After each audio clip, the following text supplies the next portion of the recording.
Vamos a trabajar en los algoritmos, en la definición de algoritmos, el pensamiento secuencial versus paralelo y algoritmos cotidianos. Eso es lo que me interesa dejar más o menos claro, que es casi harina del mismo costal nomás. Les dejé este documento, que es bueno que lo lean. Inicialmente es un PPT, que es el que voy a echar a andar acá, ese, que tiene que ver con el tema de algoritmos. Eso es la clave fundamental de nuestra EP. Si ustedes le preguntan a un industrial en qué se basa su carrera, ustedes son industriales, ¿cierto? ¿Cuál es el Sí. objeto de estudio? ¿Cuál es el corazón de su carrera? ¿Qué es lo que ustedes efectivamente son especialistas? ¿Dónde trabajan ustedes? ¿Cuál es su sello, su formación? ¿Cuál es lo que se denomina en ciencia, en epistemología, en el estudio de la ciencia, del conocimiento? ¿Qué es lo que significa? ¿Cuál es el objeto de estudio de la carrera de Ingeniería Civil Industrial?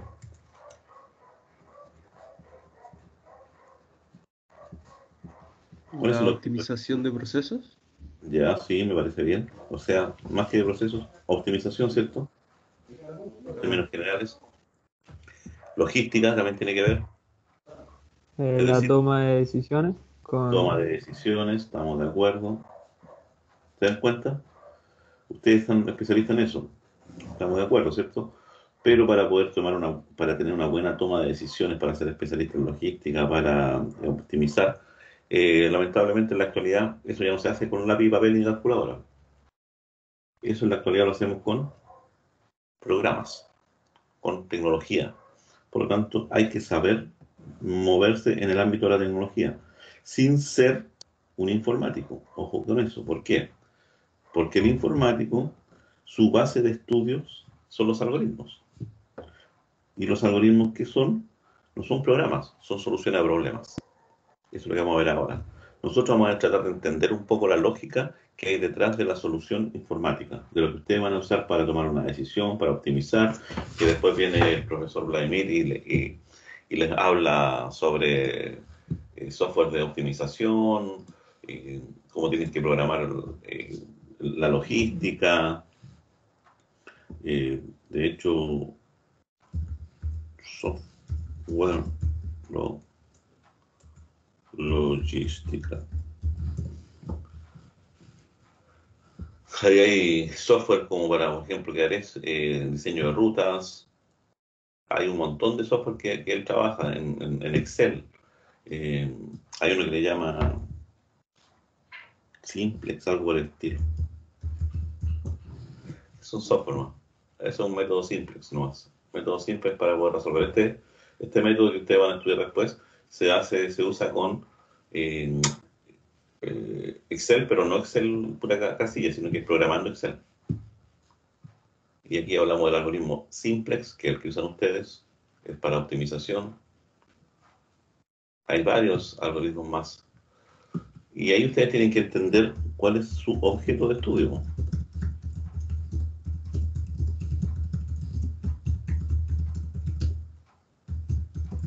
Hay que tener cuidado cuando ponen ingeniería industrial a secas, ¿ah? Porque nosotros somos civil industrial, pero los industriales afuera es un poco más distinto. ¿Cuáles son los objetos de estudio de la ingeniería industrial? Y aquí ustedes lean definición, cuáles son los objetos de la ingeniería industrial. Hasta ahí no nos llegó, porque tendríamos que, con la versión de prueba nomás, y chao. Chao, chao. Pero ahí ustedes si pueden bajar ese documento, pueden ver. Volvamos a nuestros algoritmos. Vamos a definir claramente lo que entendemos por algoritmos. Vamos a darle el sello nuestro y en qué consiste. Aquí esto es más o menos teoría nomás. Está claro que la solución de un problema, generalmente nosotros la vamos a llamar un proceso. Vamos a tener que solucionar ese problema las soluciones o problemas que a mí me entregan, y yo voy a tener que revisar, analizar ese problema. Ojo, es un problema. A veces el problema me lo dan escrito, a veces va el jefe de la planta donde estén trabajando ustedes y les cuenta el problema. Por lo tanto, usted tiene que estar muy atento y entender y tratar de entender el problema, lo que su jefe, el dueño de la planta, el gerente, lo que quiera usted, le está comentando cuál es su problema. A veces no se los dan escrito, a veces los problemas están. Y usted tiene que ser capaz de entender el problema, escribir el problema y lo fundamental. ¿Cuáles son las variables que yo necesito para poder entender ese problema? A eso le llamamos nosotros los datos de entrada. Obviamente estamos hablando aquí en una solución orientada a un programa, a un computador, pero en términos generales es lo mismo. Aunque yo no lo oriente a la salida por un computador, yo siempre tengo que hacer lo mismo. Tengo que escuchar a la otra persona y tratar de entender lo que la otra persona me está a mí pidiendo que yo resuelva, no lo que yo quiero resolver. Eso quiero que quede bien claro. Cuando yo resuelvo un problema, no resuelvo el que yo quiero resolver, sino que yo resuelvo el problema que a mí me dijeron que había que resolver, aunque para mí no tenga sentido ese problema. ¿Se dan cuenta? Yo quiero resolver un problema que a mí me dijeron que yo era especialista en la solución de problemas. Que eso es más o menos el tema de los informáticos, son especialistas en la solución de problemas. Ahora, ¿qué es lo que hacemos nosotros? Tomamos los datos de entrada, analizamos el problema, creamos un proceso. Ese proceso nos permite la transformación de los datos de entrada en lo que yo quiera como dato de salida. Por lo tanto, estas simples 3 cajitas que ven ustedes es el proceso que uno tiene que tener para poder resolver un problema siempre. Primero, entender el problema, como lo acabo de decir. Después, en ese problema se van a subentender o se van a entender o van a quedar clara explícitamente algunos datos. A veces los datos no están explícitos, sino están implícitos. ¿Qué significa eso? Que uno tiene que entender que ese dato está. Y eso uno lo tiene que anotar ahí. Estos son mis datos de entrada, tanto explícitos como implícitos. Después yo debo tomar esos datos de entrada, entender el problema y ver qué modificación, cómo esos datos de entrada pueden aportar a la solución del problema y a lograr acercar lo que yo tengo a lo que yo quiero. Es decir, lograr acercarme hacia los o el dato de salida que a mí me piden. Por lo tanto, cuando yo analizo un problema, me preocupo los datos de entrada y los datos de salida. Y después veo cómo hago la transformación de estos datos de entrada para generar este dato de salida. Eso es resolver un problema. Y este proceso que está aquí puede ser un proceso mental, hecho en su cabecita con lápiz y calculadora. Puede ser una aplicación comercial que ya está disponible. Puede ser un programa que usted tenga que construir. Existen muchas de esas cosas.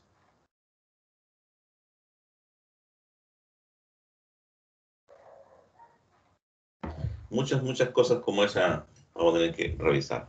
Eso es resolver un problema. Eso lo vamos a ver mucho más en profundidad ahora. Un programa entonces, ¿qué cosa es? Es un conjunto de instrucciones. Un programa, ojo, si ustedes se dan cuenta, este proceso es el que yo transformo en programa, pero está considerando todo el análisis que yo hice, qué es lo que hay que hacer de aquí para llegar acá, todo eso está. Después, eso que yo tengo en mi cabeza, lo debo transformar en el proceso. Ese es el programa. La programación toma todo el entorno completo que hay, desde que a mí me cuentan el problema hasta que yo entrego un resultado. Toda esa situación. Entre medio están los programas. ¿Y el programa qué cosa es? Es un conjunto de instrucciones escritas en algún lenguaje de programación. ¿Cuál lenguaje de programación? El que usted quiera. Nosotros vamos a trabajar uno acá específicamente que se denomina Python, que es un lenguaje orientado a la manipulación de datos y que son ejecutadas secuencialmente y resuelven un problema específico. Si ustedes se dan cuenta, esa definición de programa calza, pero como anillo al dedo, a lo que ustedes hicieron en Scratch. Es un conjunto de instrucciones escritas en algún lenguaje de programación. El lenguaje de programación que utilizaron ustedes, aunque no se hayan dado cuenta, era un lenguaje de programación, que es el lenguaje de programación Scratch. Y las instrucciones, ¿cómo se ejecutaban? Una tras otra, ¿cierto? Habían ciclos, bucles, preguntas, pero teóricamente las instrucciones son ejecutadas secuencialmente. ¿Y qué hacían ese conjunto de instrucciones? Resolvían un problema específico. Por lo tanto, usted ya ha programado. Yo no les quería comentar todo esto cuando comenzamos esto, sino que lo quería que lo vieran como una especie de apresto, de introducción de juego, para posteriormente en esta etapa ahora formalizar todo eso que ustedes vieron. ¿Y el lenguaje qué cosa es? Es una serie de símbolos.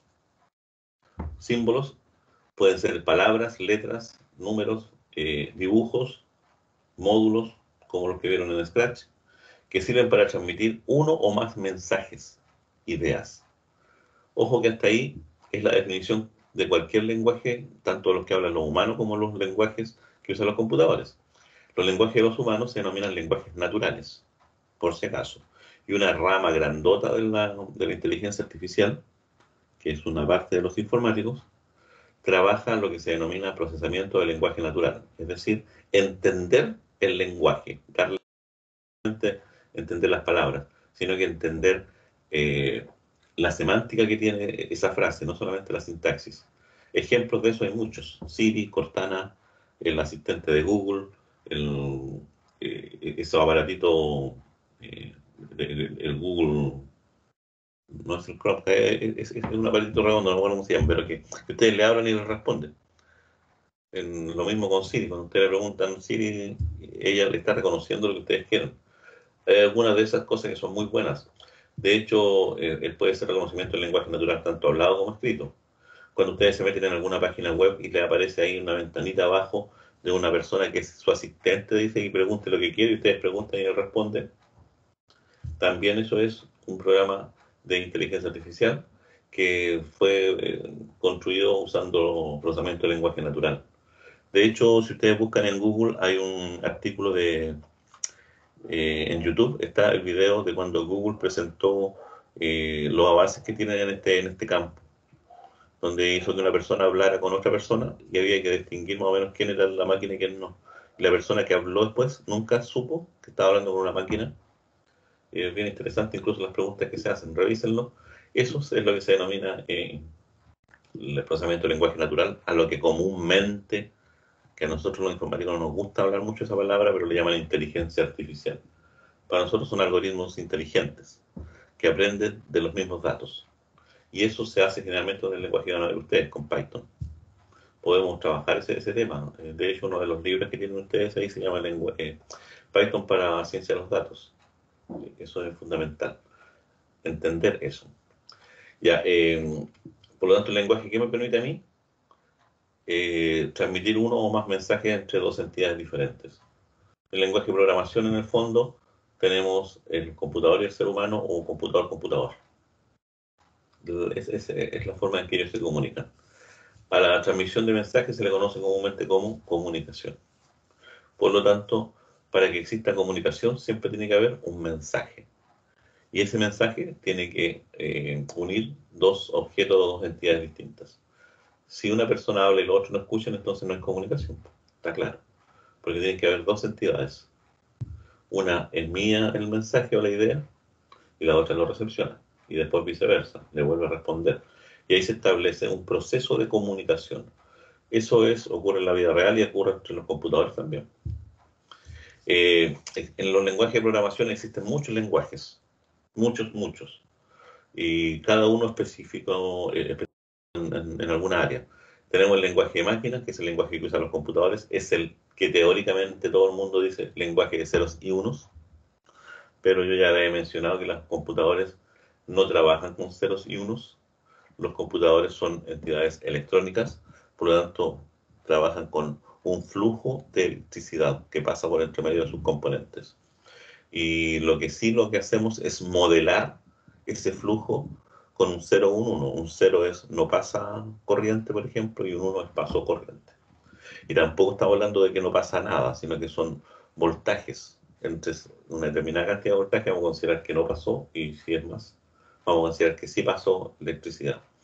Y eso es lo que modelamos nosotros con ceros y unos, para poder entender eso y interpretarlos. Y de ahí donde necesitamos que ustedes también conozcan un poco los distintos sistemas de numeración que existen. En álgebra 1 tienen que haber visto un poco sistemas de numeración. El sistema de numeración decimal es nuestro, que está compuesto por 10 dígitos, del 0 al 9. y después la combinación de esos dígitos se transforma en los números que ustedes pidan. Y ahí hay que entender ciertas cosas. Yo siempre era muy interesante cuando hacíamos esto de otra forma, pero por ejemplo, después del 9, ¿qué número viene? La pregunta que siempre hago yo. Después del 9, ¿quién viene? ¿El 10?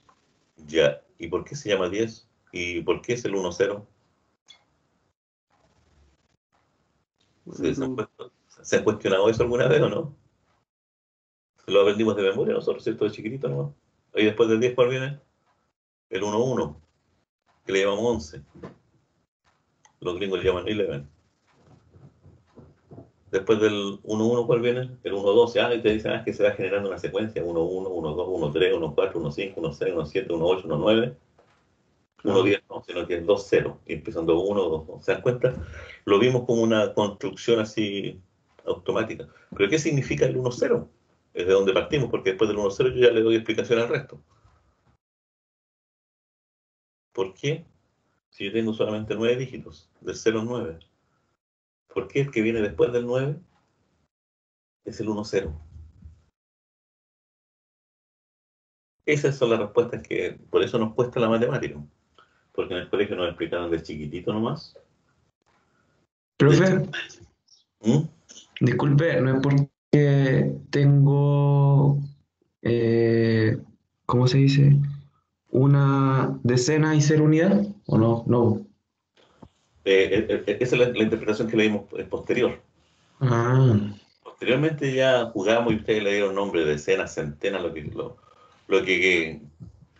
nombres que le hayan dado en el colegio, ¿cierto? Pero teóricamente yo lo único que tenía era 0, 1, 2, 3, 4, 2, 3, 4, 5, 6, 7, 8, 9.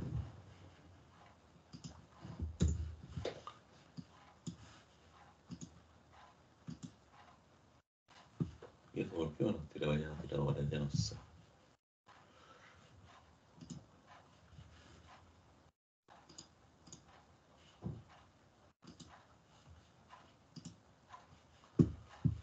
Ya, vamos a marcar eso.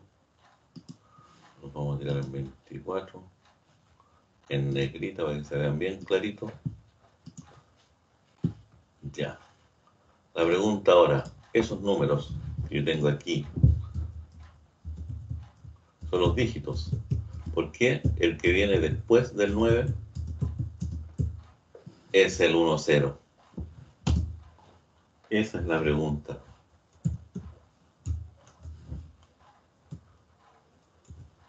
¿Por qué? Para uno es como Porque, normal, ¿se dan cuenta? Es como lógico. Pero si entendemos una cosa simple que yo les voy a explicar, nada más que eso. Nuestro sistema se denomina sistema decimal posicional, donde cada dígito representa una, como dijeron ustedes, unidad, decenas, centenas, ¿cierto? Pero además es cíclico. ¿Qué significa que sea cíclico? Que yo no puedo escribir ningún número que no sea a través de estos dibujitos que hay acá, ¿cierto? Por ejemplo, si ustedes me dicen, si yo pregunto acá, 3 más 4 igual. ¿Cuánto es 3 más 4? 7. 7. Estamos de acuerdo. ¿Pero por qué 7? Ah, dicen ustedes, lo que pasa es que yo aquí lo que hice fue 3 unidades, puse 3 porotitos, después pongo 4 porotitos. Ah, ya, y ahora los cuento. 1, 2, 3, 4, 5, 6, 7. Ah, estamos de acuerdo, sí. Ya, eso es como lo hacían en el colegio, ¿cierto? Para multiplicar, para ese tipo de cosas. Pero yo podría pensar lo siguiente. Cuando yo sumo, voy a desplazar el número siempre hacia la derecha la cantidad de posiciones que yo quiero sumar. Ese es el concepto. Es decir, este número 3, yo lo voy a desplazar ¿cuánto? 4 unidades. 4 unidades. 3, 1, 2, 3, 4. Y llegué al 7. ¿Se dan cuenta? Eso es sumar, desplazarme en la recta numérica. Pero esta recta numérica solamente tiene estos dibujitos. Ah, entonces, por ejemplo, el 1 más 2 es 3. ¿O no? Al 1 lo desplazo 2 unidades. 1, 2, quedó en 3. La pregunta entonces ahora que ustedes tienen que hacer claramente es 9 más 1. ¿Cuánto da? Ah, todos van a decir 10, sí, pero ¿por qué da 10? ¿Por qué da 1, 0? ¿Por qué da 1, 0? Y ahí es donde nosotros tenemos que decirnos, ah, el desplazamiento, cuento yo. Si la 3 más 4, 3, 1, 2, 3, 4. Pero ¿qué pasa si yo digo 9 y le sumo 1? Desplazo, pero ¿hacia dónde desplazo? Y ahí es donde se provoca que en realidad lo que tengo que hacer es este 9, ese 9, voy a desplazar en una unidad. Se me acabaron los números para la derecha, por lo tanto, ¿qué tengo que hacer? Volver a comenzar el conteo. ¿Y dónde quedo cuando desplazo 1? Quedo en el 0. Ojo, quedo en el 0. Ahí quedo.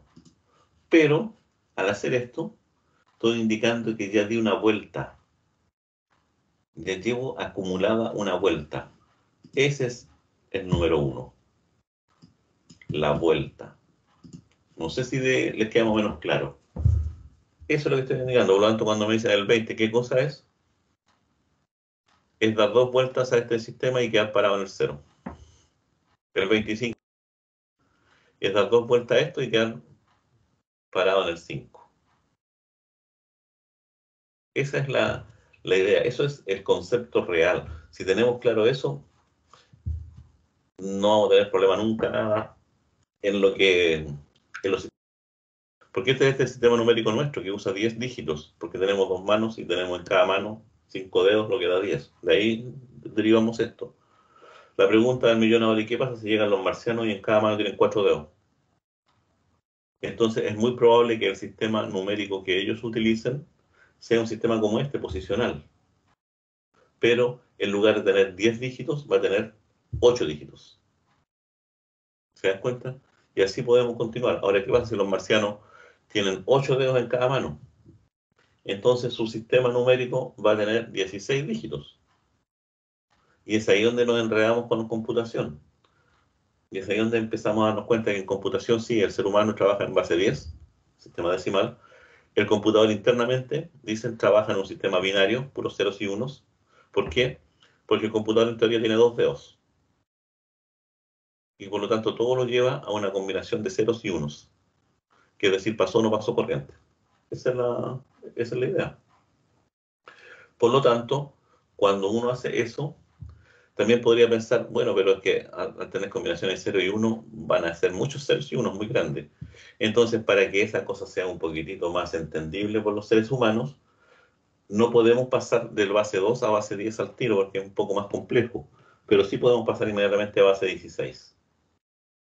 Por lo tanto, el computador generalmente trabaja internamente en base 2, pero los datos, generalmente cuando se equivoca, cuando muestra algún dato, alguna cosa errónea, por ejemplo, las pantallitas azules de Windows, siempre aparecen letras, números con letras. ¿Por qué? Porque él está trabajando en un sistema hexadecimal. ¿Qué significa sistema hexadecimal? Que tiene no solamente 9 dígitos, 10 dígitos, perdón. Tiene el 0, tiene el 1, tiene el 2, tiene el 3, el 4, el 5, el 6, el 7, el 8, el 9. No puede tener el 10, porque el 10 ya es una combinación de 2 dígitos, tiene que haber uno solo. Y ahí nosotros lo que vamos es, ponemos el A, el B, el C, el D, el E, el F. Y ahí llegamos. Ahí tenemos los 16 dígitos. Si ustedes cuentan 1, 2, 3, 4, 5, 6, 7, 8, 9, 10, 11, 12, 13, 14, 15, 16. Esos son los dígitos del sistema hexadecimal. Este es un sistema hexadecimal. Si ustedes lo revisan por ahí,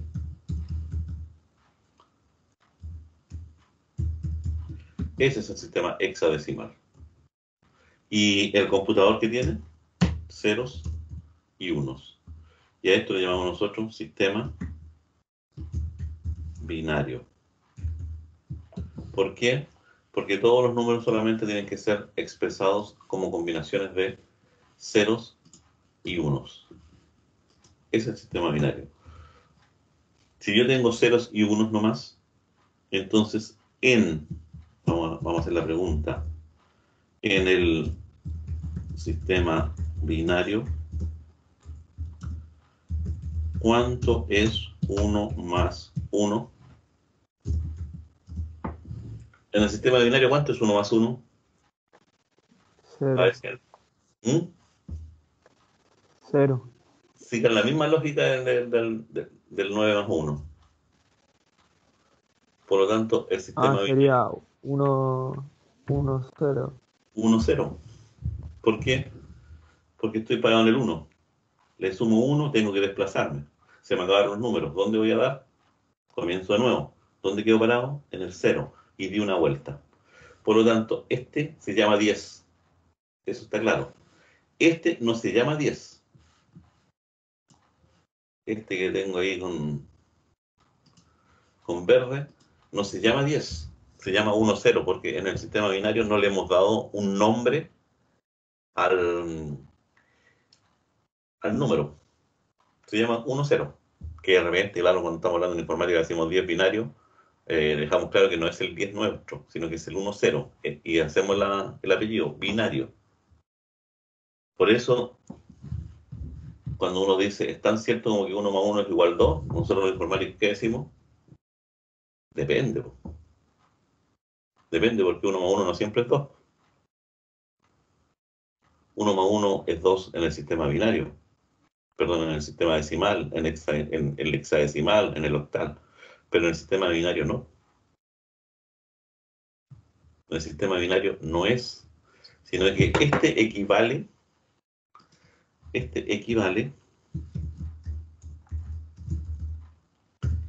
al número 2 en sistema decimal.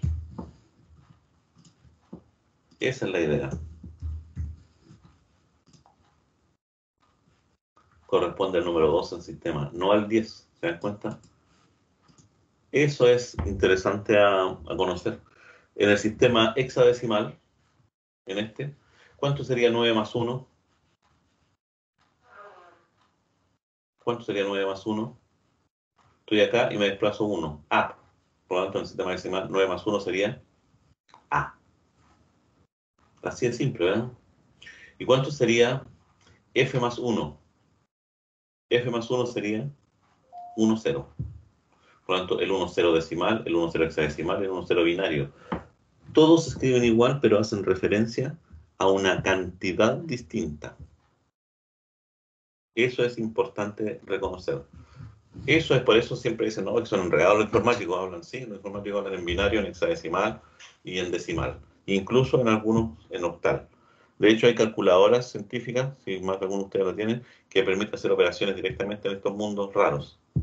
Pero eso es para que les quede bueno, entendible lo que son los sistemas numéricos. Los sistemas numéricos son interesantes de analizar. De hecho, aquí hay una analogía que uno siempre pone, existen.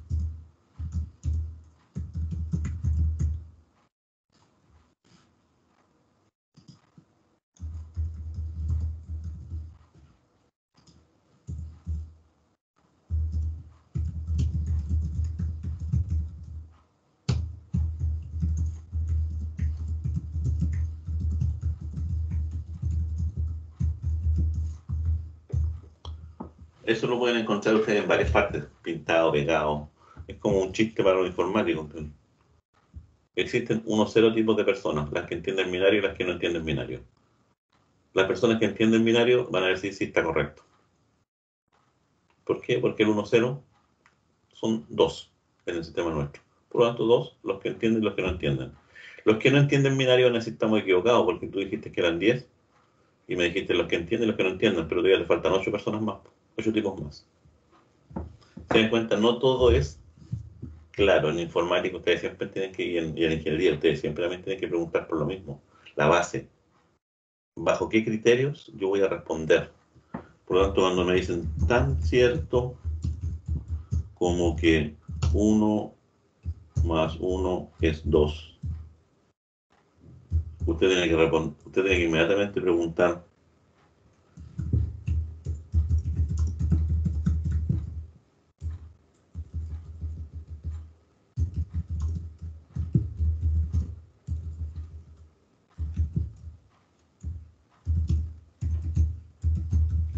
¿en qué base estamos hablando?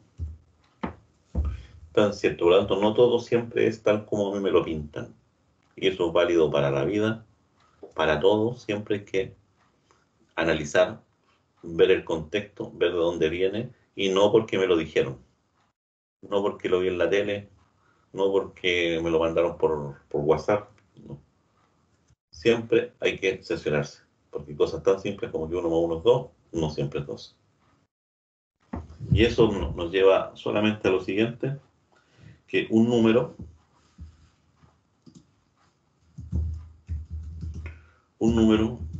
tiene 3 componentes. Un dibujo, que se conoce como guarismo,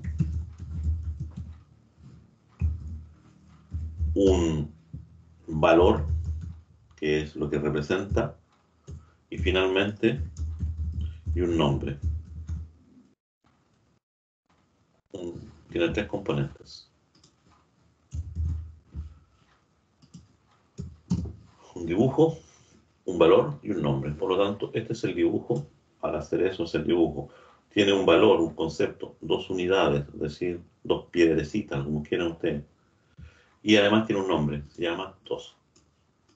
Si ustedes se dan cuenta, la diferencia que hay entre el idioma inglés y el idioma español en respecto a los números solamente varía en el nombre, porque el dibujo es el mismo, el concepto, el contenido, lo que significa es lo mismo, lo que cambia es el nombre.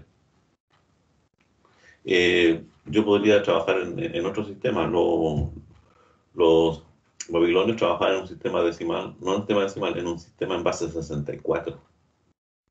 Imaginen lo que es eso. 24 dígitos distintos. Pero la idea era la misma. Por lo tanto, eso quiero que quede bien claro. Siempre los números tienen 3 componentes. El dibujo, el valor y un nombre. Aquí el dibujo es S, el valor son 8 unidades, 8 cositas, 8 piedrecitas, estamos hablando en decimal, y el nombre se llama 8. En inglés se llama 8. Eso quiero que más o menos les quede claro, ¿eh? Por si acaso. Eso es para poder entender y darle contexto al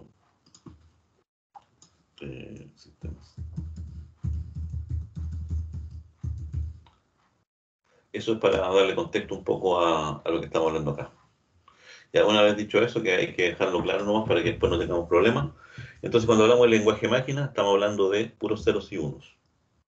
El modelo, el modelado. Todas las instrucciones son en ceros y unos. Después vamos a hablar de lenguajes denominados de bajo nivel. ¿Qué es un lenguaje de bajo nivel? No es un lenguaje malo ni nada por el estilo, sino que es un lenguaje que es un poquito más entendible que el lenguaje de máquina. Ojo, el lenguaje de máquina ceros y unos, hay que saber mucho para poder entenderlo.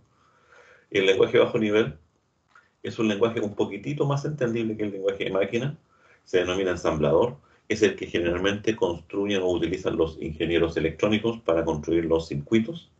Los informáticos también pueden programar en eso, pero ya no programamos en eso porque es como volver al pasado, pero existen, y por eso se llaman de bajo nivel, porque están más abajo en el bien entendido de si se parece o no se parece más a un lenguaje de los seres humanos. Eso es lo que se denomina bajo y alto nivel. Mientras más alto nivel es mi lenguaje, más se parece a un lenguaje humano. Mientras más de bajo nivel es, más se parece al lenguaje de máquina. No estoy indicando que uno es mejor o peor. De hecho, los lenguajes de bajo nivel son mucho más rápidos, más eficientes, pero mucho más complicados de programar. Esos son los lenguajes de bajo nivel, ensamblador o assembler si ustedes quieren.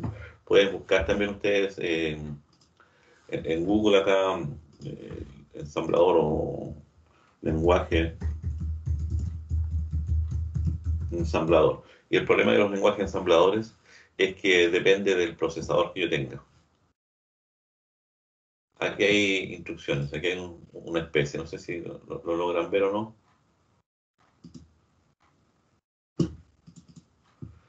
Ese es un lenguaje ensamblador, MOV de X018, que estoy moviendo al registro de X esa dirección de memoria. 01B, esto es una dirección hexadecimal. Todos estos numeritos que aparecen acá son hexadecimales, ustedes se dan cuenta. 6C, todas estas cosas son hexadecimales, lo que yo les comentaba, no hay nada en decimal. ¿Y qué significa esto que está acá? Dice, hola, este es un programa hecho en Assembler para la Wikipedia. Eso que está aquí, eso dice esto. Por si acaso. Ahí pueden buscar ustedes ejemplos y pueden, a los que les guste programar o se entretengan en esto, pueden jugar ahí una instrucciones MOV AL a 06. ¿Qué significa? Asignar el valor 061, que es en hexadecimal, no en decimal, al registro AL. El registro AL son posiciones de memoria. Aquí está. Ese es un programa ya escrito en Assembler. Una cosa que no entiende nadie, ¿se dan cuenta? Y muchas de estas instrucciones a veces lo único que dicen es hola. Ya, eso es, en términos prácticos, el lenguaje Assembler. Y después saltamos a los lenguajes de alto nivel, que son los que ustedes vieron uno. Scratch es un lenguaje de alto nivel. Muy alto nivel. Porque es fácilmente entendible por los seres humanos. El lenguaje Python también es de alto nivel. Y ahí vamos a trabajar con los lenguajes que ustedes pueden trabajar también y quieran conocer. También pueden ustedes probar otros lenguajes. Lenguaje a alto nivel. Siempre es bueno que ustedes vayan recuperando. ¿Qué son los lenguajes de alto nivel? Es que ustedes buscan y aquí hay ejemplos. Java, PHP, Python, JavaScript. Aquí hay algunos lenguajes de alto nivel, algunos, lenguaje ADA. ¿Se acuerdan cuando vimos la historia? La historia de la computación, ahí apareció una señorita que se llama Ada Lovelace, que era la que ayudó que programó el primer computador para allá para 1800, que ni siquiera se logró construir. ¿Se acuerdan? Ya, eso se llama el lenguaje ADA en honor a ella. Y aquí están todos los otros lenguajes. De hecho, existen, pero una cantidad de lenguajes de alto nivel. Ustedes pueden preguntar cuántos lenguajes de programación existen. Estos son todos los lenguajes de programación que existen.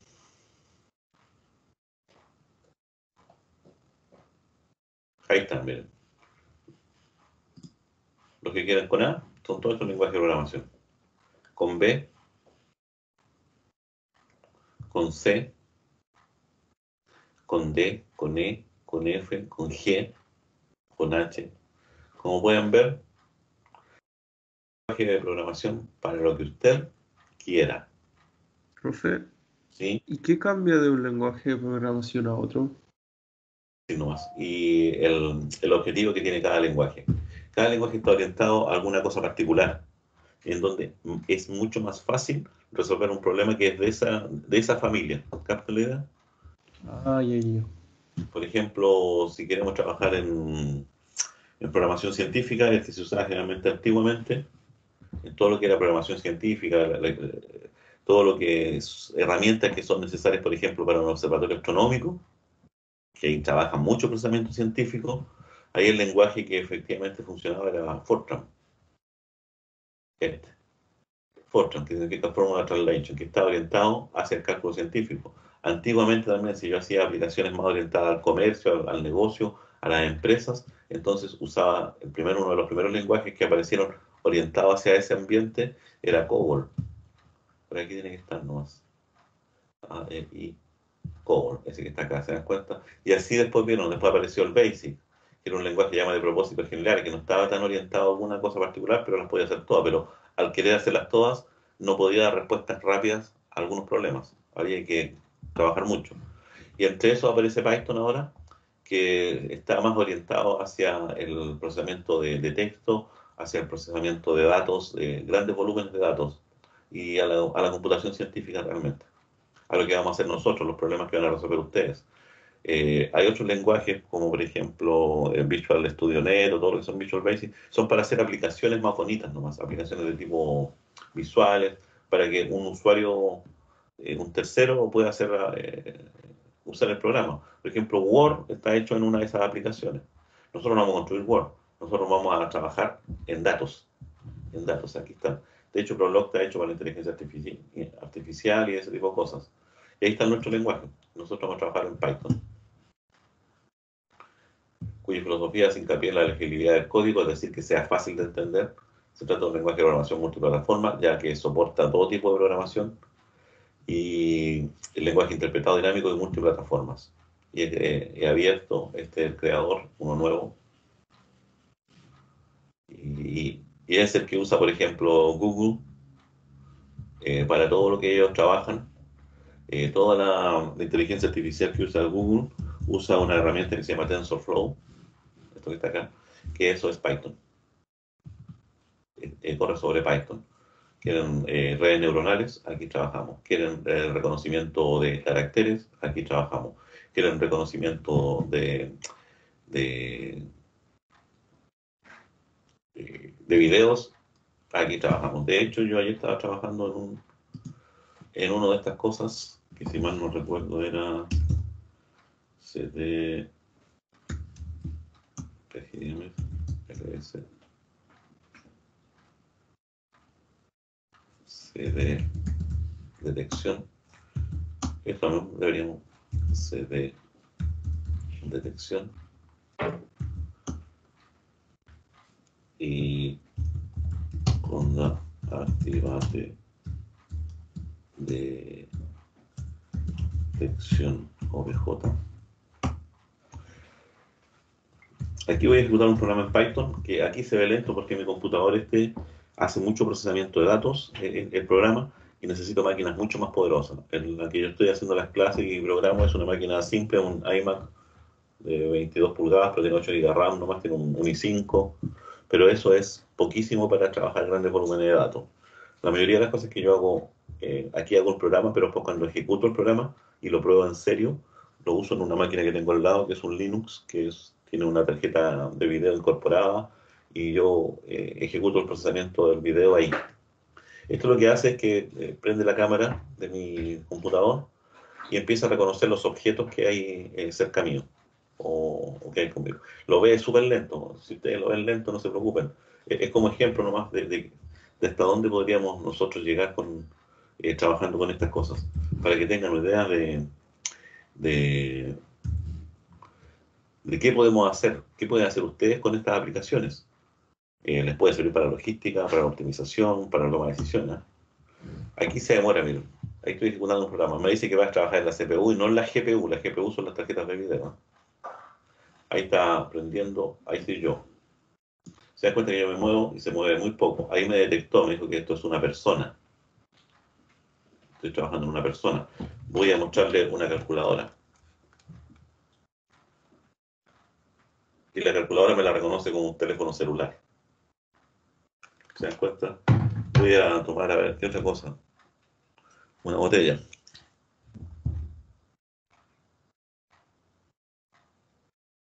Ahí me la reconoce una botella y me la reconocen con un 100% de seguridad.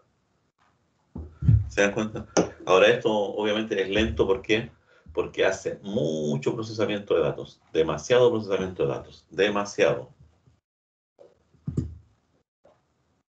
Entonces, después yo bajo eso y si me voy aquí a la ventanita, a la pantalla donde yo estoy trabajando acá y me voy a detección, él genera un video de lo que hizo, pero un video ya súper acelerado.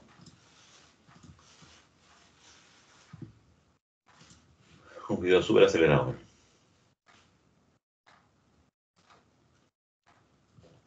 Y todo eso queda registrado. Eso es Python. Para eso les permite. Imagínense que esta aplicación ya la tengo en un computador más rápido, lo tengo conectado a una cámara, a una webcam afuera, y puedo dejarlo corriendo toda la noche, el video, y después él me va a grabar todas las personas y va a reconocer lo que pasó por mi casa en la noche. Y voy a llevar un control aquí, y todo esto que aparece aquí es lo que él detectó.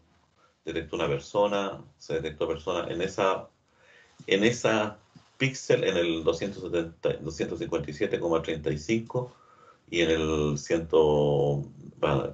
1260,936 en un rectángulo. Ahí en ese rectángulo él reconoció una persona. Y yo podría ir llevando un registro de eso y al final saber más o menos y contar cuántas personas pasaron por fuera. Ahí tenemos un ejemplo básico de esto, de programación. También tengo otros programas que reconocen fotos, ¿no? Este también puede reconocer un video, ¿no? Ustedes me traen un video nomás y yo en lugar de activar la cámara, activo el video.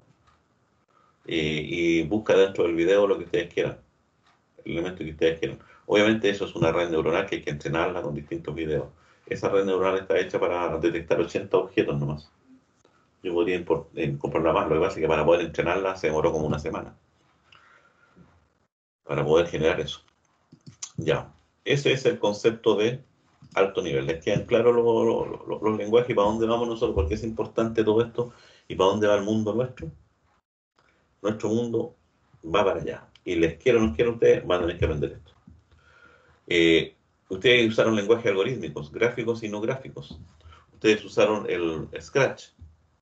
Y Scratch también les permite a ustedes, y lamentablemente no lo tengo aquí, pero si ustedes quieren, podemos hacer algún día esto una prueba, podemos hacer en el laboratorio también.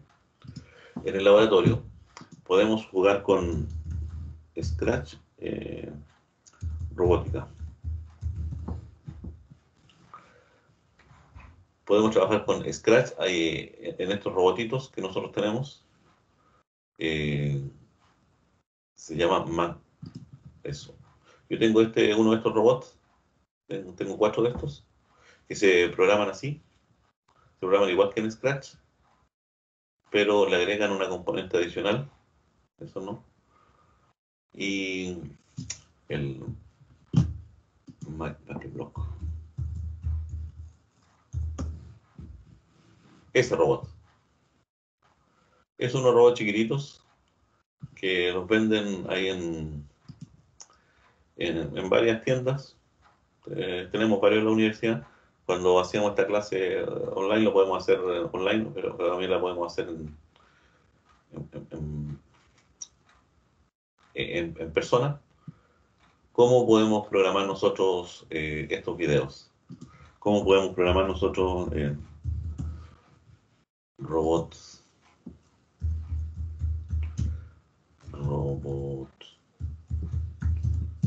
make block. Este robot es el que tengo yo. ¿Te das cuenta? Y ese es cómo se programa. Encuentra en Mercado Libre todo lo que busques en tecnología. Eso porque no ha pagado todavía. Sin interés. Mercado Libre. Ese robotito. Es un robot que nos ha pedido la empresa. El estándar. Usted lo arma completo. Y de hecho, ustedes pueden comprar las piezas y armarlo por separado también, ¿eh? Y les sale mucho más barato que comprarlo así. Les va a quedar más feo, sí, pero... Eso, miren. Él hace seguimiento de eso ya. ¿Por qué? Porque tiene unos sensores abajo que detectan el color negro. Y él da vuelta por todos lados. ¿Cómo se programan? Se pueden programar por el teléfono. Ahí tienen ustedes cómo hacer programación. Aquí muestran cómo cargar el programa. El reto del laberinto, por ejemplo, pues algunos me decís, es que le doy a actualizar firmware y no va. La única diferencia que hay es que en lugar del gato pone un panda. Y ahí controlamos el robot.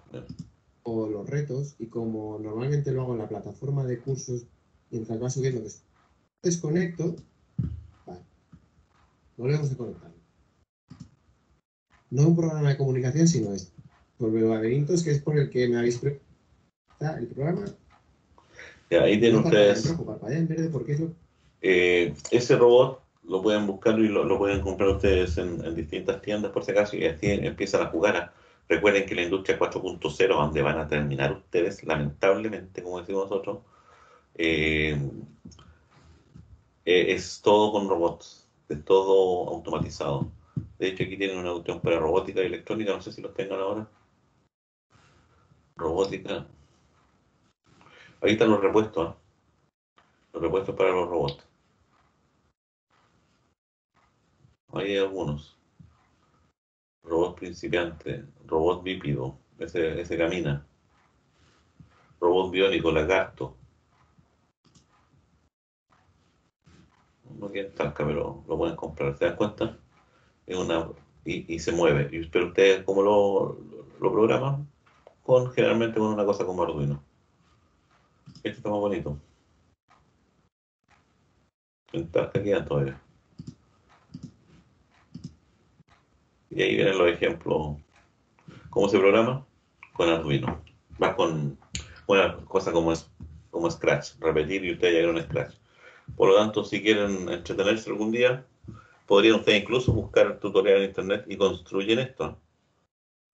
Pueden construirlo comprando los artículos por separado y a lo mejor les sale mucho más barato que eso.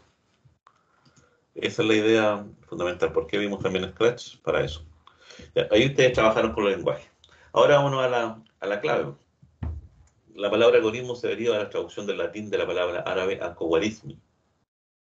Nombre de un matemático y astrónomo árabe que escribió un tratado sobre manipulación de números y ecuaciones en el siglo IX. En realidad, algoritmo deriva del nombre de este matemático. Algunos dicen que no es así, hay una historia, pero como siempre historia, pues estamos de lado nomás. En el sentido de por qué no. A mí me interesa ver que existe un algoritmo. Yo creo que era un matemático que efectivamente hizo aportes y ahí fue derivando eso. ¿Por qué? Un algoritmo, dice, es una serie de pasos, ojo, organizados y que describe el proceso que se debe seguir para dar solución a un problema específico. Describe el proceso, ojo, es una serie de pasos que describe el proceso y si nosotros nos vamos a la primera, describe este proceso. Eso es un algoritmo.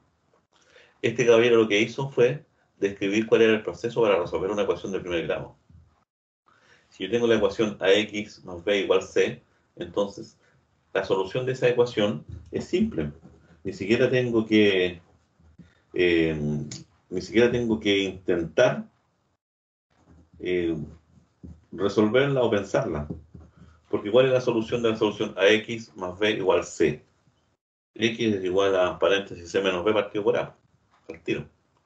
Ese proceso independiente, y yo no sé si estoy resolviendo una ecuación, nada, yo estoy haciendo unas operaciones nomás. Eso es un algoritmo. Cuando a mí me dan los pasos que yo debo hacer para resolver un proceso. Ojo, no confundir la construcción de un algoritmo con seguir un algoritmo. Ustedes cuando trabajaron en su tareita en Scratch y aprendieron herramientas y vieron varias de esas cositas, usted estaba construyendo un algoritmo. Cuando yo les dije hagan el Pong y les pasé el documento, le pasé el PDF para poder construirlo, ahí ustedes estaban siguiendo un algoritmo. No estaban construyendo, estaban siguiendo. Así que esa es la idea. Pero lo que queremos nosotros es construir algoritmos. Por lo tanto, ¿qué es un algoritmo? La definición básica inicial, que después la vamos a ir complementando, es una serie de pasos organizados que describe el proceso que uno tiene que seguir para poder resolver un problema. Punto. Entonces, cuando a mí me dicen, oye, escribe un algoritmo, ¿qué me están pidiendo? Resuelve el problema. Porque si no has resuelto el problema, ¿cómo me vas a decir cuáles son los pasos que debo seguir? Entonces, la palabra algoritmo va íntimamente ligada al concepto de solución de un problema. Y después, esa solución, esos pasos que yo he dicho, esos pasos pueden ser escritos en palabras, en frases, en dibujitos, en esquemas, como usted quiera. Porque tiene que entenderlo usted primero. Y posteriormente, ese esquema yo lo transformo en un lenguaje de programación. Esa es la idea. Y ahí es donde nosotros confundimos el concepto de programar con que sea solamente sentarme a escribir un programa. No. Programar significa partir desde atrás, desde el problema. Eso es programar. ¿Qué etapas hay en la solución para un problema? Para poder resolver un problema, para poder escribir el algoritmo en el fondo. Nosotros nos vamos a centrar en conocer alguna de estas y poco a poco, en el transcurso de este semestre y el que viene, vamos a ir profundizando cada uno de estos temas. Aprender a programar no es una cosa que yo aprenda en una noche. Aprender a programar se aprende a programar en por lo menos un año. Ser un buen programador. Inicialmente hacemos cosas simples. Eso es. Este primer curso es aprender y tener las nociones básicas de un programa y escribir programas simples. Y computación 2 ya tiene que ver con el tema de resolver problemas más complejos. Por lo tanto, aquí lo que me interesa es que seamos capaces de resolver. Pero para poder aprender esto, tengo que yo concentrarme. No puedo copiar. No puedo decirle a mi compañero que me lo haga. ¿Por qué? Porque en lo que dice acá es la serie de pasos que yo he descubierto. Eso es lo que debo hacer. Por lo tanto, para eso yo debo definir mi problema. Definir mi problema no significa solamente leer el enunciado. A veces, como le decía yo, ustedes llegan a una empresa y el gerente le dice cuál es su problema. Usted tiene que definir el problema. Usted tiene que entender lo que el problema que tiene su gerente para poder darle soluciones. Tiene que hacer un análisis del problema. Análisis, la palabra análisis, para hacerla más corta, significa describir o descomponer algo en sus partes fundamentales. Eso es hacer un análisis. Cuando yo hago un análisis de algo, en el fondo, ¿qué es lo que estoy tomando? Estoy revisando el todo, me doy cuenta cuáles son sus partes fundamentales y las analizo cada una por separado, no como un todo. Es como si yo hiciera el análisis del cuerpo humano.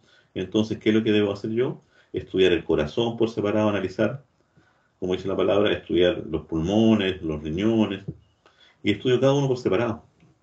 Es como hacer una necropsia, esa es la palabra clásica, le llaman autopsia. Es hacer una necropsia en donde veo yo, abro una persona, ¿cierto? Y voy sacando todas las partes y voy revisando una por una. Y después veo qué relación había entre ellas. Eso es hacer un análisis, por si acaso. A diferencia de... ¿cuál sería lo contrario de análisis para ustedes? Síntesis. Esa es la palabra contraria. Si a usted le dicen analice este tema, usted lo que tiene que ir a hacer es a descomponerlo en sus partes fundamentales y estudiar una por separado. Eso es análisis. Ahora, si a usted le dicen haga una síntesis de lo que vimos, entonces usted tiene que reconstruir las partes que a usted le comentaron y volver a formar el todo. Esa es la dualidad, análisis-síntesis, por si acaso. No es lo mismo hacer un análisis que una síntesis. Una síntesis, cuando ya las cosas están por separado, yo las pego. El análisis es todo lo contrario. Tomo un todo y lo desarmo. Debo hacer el análisis del problema, desarmarlo primero. Después debo diseñar el algoritmo, es decir cómo voy a tomar alguna de las partes de mi análisis para transformarlo en la solución deseada. Posteriormente viene la etapa de codificación. La etapa de codificación es escribir en un lenguaje particular. Fíjense que hasta aquí arriba no hemos hablado del lenguaje de programación. De aquí para abajo hablamos del lenguaje de programación. Pero esta parte nos va a llevar el 80% del tiempo. El 20% del tiempo lo dedicamos a esto de acá. Eso está claro. La regla, el Pareto siempre funciona, 80 y 20. La codificación, después tengo que probar y depurar, sacar los errores. Debo documentar, decir qué es lo que hace mi programa y después entrar en una etapa de mantenimiento, es decir, cada vez que ocurre algo, lo arreglo nomás. Esto es lo que usted va a hacer toda la vida cuando resuelve un problema. Profe, ¿Sí? ¿qué es el diseño del algoritmo? ¿Cómo? ¿Qué es el diseño del algoritmo? El diseño del algoritmo es darle respuesta a lo que está acá. Son la serie de pasos. Ese es el diseño del algoritmo. O sea, hacer el algoritmo. Exactamente. Le ponemos diseño porque no lo vamos a escribir en alguna herramienta particular inicialmente, sino que esa secuencia de pasos o la solución que usted cree la puede escribir con lo que usted se le antoje inicialmente. Lo importante es que usted la entienda, que usted tenga claro ese diseño. En algunas personas es un gráfico, para otros es una glosa, para otros es una estructura ya con dibujitos gráficos más. Cada uno lo hace. Lo importante es que usted tiene que tener claro esta parte, porque a partir de ahí usted va a codificar ya en algo más estructurado que es un lenguaje de programación. Pero debo tener clarita yo mi idea, lo que yo quiero hacer. Aquí ya hablamos cada una de estas partes que yo se las mencioné, por si acaso no vamos a mostrar ahí. Ustedes las revisan. En el análisis, ponerle ojo a los datos de entrada, cuál es la información que yo quiero salir, lo que hemos mencionado, y cuáles son efectivamente qué fórmulas, métodos o algún cálculo raro necesito para procesar los datos. Eso lo escribo, lo voy escribiendo paso a paso nomás. Aquí la recomendación dice es que nos pongamos en el lugar del computador y analicemos qué es lo que necesitamos. Ojo, si usted no lo tiene, tiene que ponerlo. No puede subentender o no puede dar por entendido que el computador lo va a hacer. El computador no va a hacer nada que usted no haya planificado previamente. Por lo tanto, si su computador no sabe hacer algo, usted tiene que explicarle o hacer eso primero y después tomar esa decisión para utilizarlo. El diseño de unas características debe tener una buena solución por ustedes. Debe siempre tener un punto de inicio, es decir, yo parto de acá. Estas son mis condiciones iniciales. Debe ser definido. No debe permitir dobles interpretaciones, es decir, lo que yo escriba idealmente es que no me permita a mí tomar una doble interpretación. Posteriormente lo vamos a refinar tanto que ya va a quedar tan definido que cualquier persona que lo lea va a entender lo mismo. Ese es el problema de escribir en nuestro idioma, por si acaso. ¿Por qué la mayoría de los lenguajes de programación están en inglés? Porque el idioma inglés no admite mucho doble sentido, doble interpretaciones. En cambio, acá en Chile, no en Chile, en realidad, en nuestro idioma español, nuestro idioma es uno de los más complejos de entender, por si acaso, para ustedes. ¿Ustedes creen que el chino es más difícil? ¿Que el inglés es más difícil? No. Uno de los lenguajes más difíciles de aprender es el español, el castellano. Si ustedes pueden verlo esto, porque si ustedes ven, hay gringos viviendo en Chile como 30 años y todavía no hablan bien. Y no van a hablar nunca bien. Porque es algo que va de cuando uno nace. El lenguaje te va condicionando la forma en que tú ves la vida. Las palabras generan realidades, así dicen los sociólogos. Y por lo tanto nosotros, por mucho que nos queramos parecer a los europeos, a los norteamericanos, nunca vamos a ser como ellos. ¿Por qué? Porque nuestro lenguaje nos condicionó a pensar de una manera distinta. Siempre. Por eso yo no le tengo, me alata cuando no tenemos que ser como los europeos, tenemos que ser como los gringos. No, seamos como somos. Lo que sí tenemos que admitir que hay que mejorar. Pero no tengo por qué parecerme a los demás. De hecho, los gringos no tienen, no aceptan doble interpretación, su idioma no les permite eso. Pero nosotros sí. Y eso a veces nos enriquece. De hecho, los filósofos latinos, españoles o que hablan el idioma español, son mucho más interesantes que los filósofos europeos. Porque nosotros tenemos dos palabras para algo que es tan trivial. Para nosotros, el verbo to be, ¿qué cosa es? ¿Se acuerdan en inglés? ¿Se acuerdan en inglés qué es el to be? El cero está. Cero estar, ¿se dan cuenta? Y para nosotros cero estar no es lo mismo. Nosotros tenemos dos palabras para eso. Una cosa es ser y otra cosa es estar. Los gringos tienen una sola palabra. Por lo tanto, cuando ellos descubrieron que existen dos cosas en la vida, que una es ser y otra es estar, a eso le pusieron un nombre de filosofía. Los alemanes igual. De hecho, Heidegger, uno de los principales filósofos alemanes, plantea eso. Plantea efectivamente que existe el ser y el estar. Y nosotros eso lo tenemos ya metidos. Debe ser general también, soportar la mayoría de los lenguajes. Y finito. Aquí hay la codificación, ya esto es escribirlo. Una vez que ya tengo clarito lo que hay que hacer, me siento en el computador. Recién aquí, en esta etapa, me siento en el computador a escribir algo. Después hacemos la prueba, revisamos, eso lo vamos a ver en la práctica más adelante, tranquilamente. ¿Cuáles son las propiedades de los algoritmos? Tienen que ser correctos, es decir, tienen que dar solución al problema, tienen que ser eficientes. Eficiencia y eficacia es lo mismo, ¿no? Para ustedes que van a ser industriales, ¿cuál es la diferencia entre la eficiencia y la eficacia? ¿Qué quieren ser ustedes, eficientes o eficaces?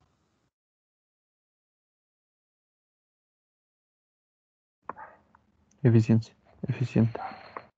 Respondan los demás también, pues. Siempre responden lo mismo, ¿cierto? Por lo menos despierten. Ustedes tienen que ser eficientes. El informático, el ingeniero en sí es eficiente. La eficacia, en términos prácticos, es resolver el problema. ¿Con cuál? Bajo ningún contexto, o sea. Y la eficiencia es resolver el mismo problema, pero utilizando la menor cantidad de recursos, molestando menos. Es decir, hacerlo de buena forma. ¿Se dan cuenta? Si yo quiero pasar por una puerta, eficiente sería botar la puerta y pasar, ¿cierto? Eficiente, pasar, pero destruir la puerta. Eficacia sería, ¿y qué tal si sacamos los tornillitos de ahí y eliminamos esas cosas que van y cierran nomás la puerta y logramos pasar, pero no destruimos la puerta? Eso es eficiencia. Tiene que ser simple, tiene que ser repetible, es decir, cada vez que yo repita bajo un mismo contexto, voy a obtener los mismos resultados. Y siempre debe terminar. Aquí hay una cosa para que se la dejen ustedes. Las recetas de cocina son como un algoritmo, ¿se dan cuenta? Las recetas de cocina generalmente nos dicen que parecen algoritmos. ¿Por qué? Porque usted busque una receta para hacer un queque. Receta para hacer queque.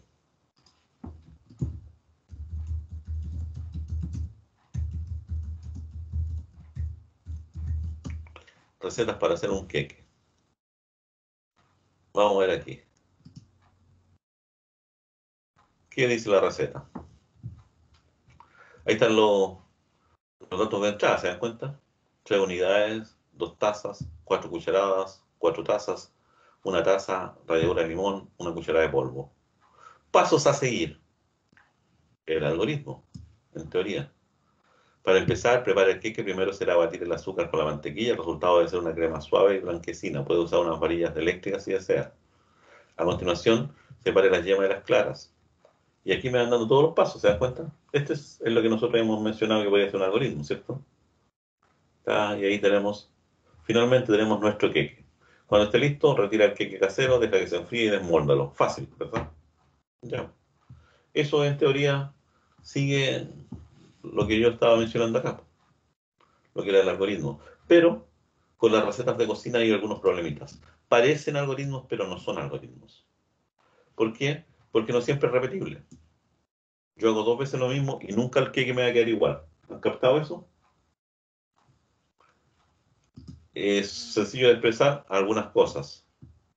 ¿Todo el mundo entiende lo mismo siempre? Difícil. Difícil que todos entendamos lo mismo a veces. Porque aquí habían palabritas que a mí me parecen raras. Miren. ¿Por qué no nos van a quedar igual los queques? Recuerden que una de las premisas es que un algoritmo, si yo lo sigo, siempre debo hacer lo mismo. Es decir, si yo sigo esta receta, el queque siempre tiene que ser idéntico. ¿Queda Pero, profe, ¿y eso no ¿Sí? podría ser como un mal algoritmo? Porque al final es una serie de pasos, pero tiene una doble interpretación. Exactamente. No, no es que sea un mal algoritmo, no es un algoritmo nomás. Para que por un Ah, mal ya. algoritmo, es un algoritmo, un mal algoritmo parte de la premisa que es un algoritmo. Este no es un Entonces, algoritmo. por Parece, ejemplo, si yo programo, hago un programa que tiene doble interpretación, deja de ser como un algoritmo, el que sí, más o menos, ya. el algoritmo tiene que ser siempre único. Este, por ejemplo, ¿por qué nunca te van a quedar? Aquí uno tiene que empezar a darse cuenta, sí, parecía algoritmo, ¿cierto? Tenía toda la cara de ser algoritmo, pero no es algoritmo. ¿Y en qué cae? Por ejemplo, 3 unidades de huevo. ¿Qué tipo de huevo? Grandes, chicos, medianos. Super extra, jumbo, de tercera, de primera. De ahí ya tienen un tamaño distinto y eso va a afectar la masa. 2 tazas de azúcar, aunque aquí pusieron 400 gramos, si no me ponen 400 gramos, ¿qué tipo de tazas tienes tú? ¿Unas tazas grandes, tazas chicas? 4 cucharadas soperas de mantequilla. ¿Cómo son tus cucharas de soperas? Yo he visto cucharas soperas que parecen pala y he visto cucharas soperas que son casi de té. ¿De cuál estamos hablando? Nunca me va a quedar igual. Tazas de harina, taza de leche, ralladura de limón. ¿Cuánto? ¿Qué tipo de limón? ¿Qué tipo de naranja? Una cucharadita de polvo de hornear. ¿Qué tipo de cucharadita es? Después dice, para preparar fácil, lo primero será batir el azúcar con la mantequilla. El resultado va a ser una crema suave y blanquecina. ¿Quién entiende por suave y blanquecina? Claro, para mí, pero para ti a lo mejor es otra. Y así continuamos, ¿se dan cuenta? Y después cuando dice ponga el queque a 180 grados por 40 minutos, ¿estamos seguros que siempre va a estar a 180 grados el horno? Y eso es la idea de por qué no es un algoritmo. Aquí vamos a entrar con conceptos de ingeniería de software para terminar nomás hoy día. Esto es más o menos repetir lo mismo, así que... Pero esta es la transparencia final que yo quiero mencionar con ustedes. Cuando yo resuelvo un problema, siempre voy a estar presente en estas 3 grandes etapas. Grandes etapas. Le podemos dar distintos nombres. Pero siempre va a haber una etapa en que yo hago el análisis y especificación de requisitos o el análisis de los datos de entrada. Aquí hago la primera parte. Aquí construyo el algoritmo, lo pienso, lo evalúo. Después de eso me voy a la etapa de desarrollo. El desarrollo, y aquí viene ya a afinar bien mi algoritmo, implementarlo, escribirlo. Y posteriormente, si está todo bien, puede entrar en etapas de mantenimiento, que son las etapas de mantenimiento de algún programa que hubo un error o una mejora que yo quiera hacer. Pero ojo, aquí lo importante son las flechitas que van de vuelta. Porque si yo hago mal esta pega, el resultado de esta pega entonces va a chocar o le va a repercutir a esta etapa. Y en esta etapa la gente que quiera implementar, quiera construir, va a decir, ¿saben qué? Hay cosas que no se entienden. Por lo tanto, fallo en la definición y vuelvo acá arriba y le digo nuevamente a la gente que piense bien el problemita. Oye, la cosa está mala. Lo arreglan y volvemos acá. Pero fíjense que este ya trabajó un tiempo y si volvemos nuevamente acá, estamos perdiendo mucho tiempo. Y eso es lo que se preocupa el ingeniero, de que efectivamente estas transiciones sean rápidas. ¿Y aquí pasa si pasó el análisis? Después vamos a la etapa de desarrollo, programamos algo y lo mandamos para acá.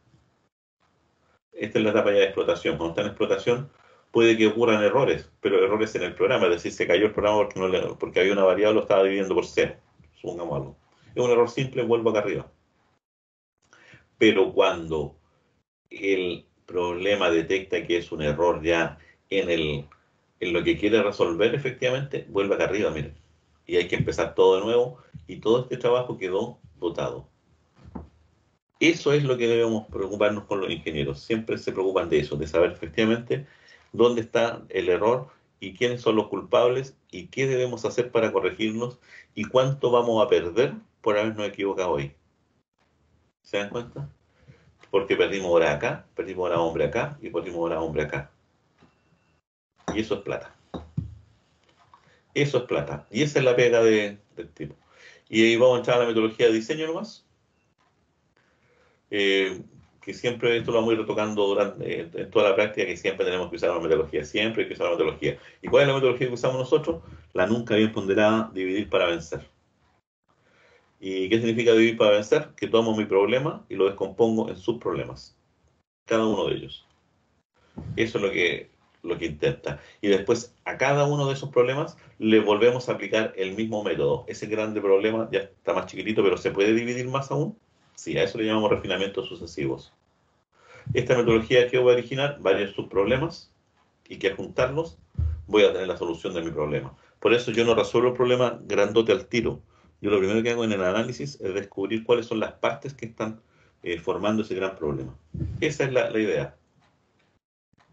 Y para eso vamos a trabajar en el diseño descendente. Y hasta aquí los dejo. La próxima clase vamos a trabajar el diseño descendente nomás. Por si acaso. Espero que esta parte es la más